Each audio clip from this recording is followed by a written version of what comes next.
Deferred tax asset और deferred tax liability में कई लोगों को कन्फ्यूज़न होता है, दिक्कत होती है।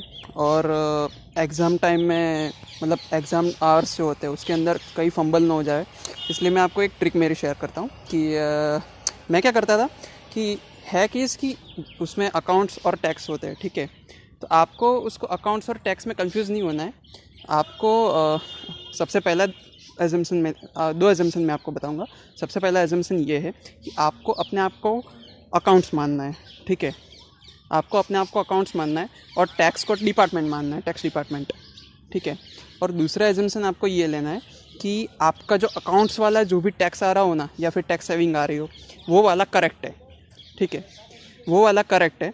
और जो उसके बाद आप डील करेंगे ना, तो फिर उसके बाद आसान ये हो जाएगा कि मैं आपको एग्जांपल लेके बताता हूँ कि फॉर एग्जांपल अकाउंट्स में आपका टैक्स आ रहा है 100 रुपये, ठीक है। तो आपको ये मानना है कि आपका जो 100 रुपये का टैक्स है ना, जो आपको पे करना है, वो आपका सही वाला है। अब उसके बाद में टैक्स में आपका, मतलब टैक्स डिपार्टमेंट में जो आपका वो टैक्स दिख रहा हो, वो अगर 110 रुपये दिख रहा हो, तो आपको ये मानना है कि 110 मैंने पे करे, लेकिन असली में मेरा टैक्स एक्चुअल में है 100 रुपये ही, ठीक है।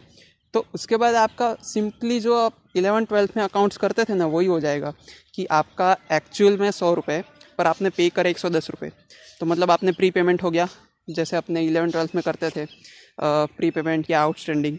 बस आउटस्टैंडिंग और प्री पेमेंट का ही उसके बाद में चक्कर हो गया आपको। बस ये दो एक बार आप एजम्पशंस ले लेंगे ना, तो फिर आपको इसमें कभी भी दिक्कत नहीं आएगी। आपको अपने आप को अकाउंट्स मानना है। और दूसरा कि आपका अकाउंट्स का जो भी टैक्स या टैक्स सेविंग आ रही हो, अगर डेप्रिसिएशन या कोई एक्सपेंस दिया हो, तो वो उसको टैक्स सेविंग हो जाएगा ना, तो फिर उसको उस तरीके से डील करना है, ठीक है। अब इनकम को आप टैक्स से डायरेक्ट रिलेट कर सकते हैं कि इनकम बढ़ेगी तो टैक्स बढ़ेगा। उसी तरीके से अगर एक्सपेंस बढ़ता है तो टैक्स उतना कम होगा। वो आप प्रैक्टिस से ही आपको हो पाएगा, ठीक है।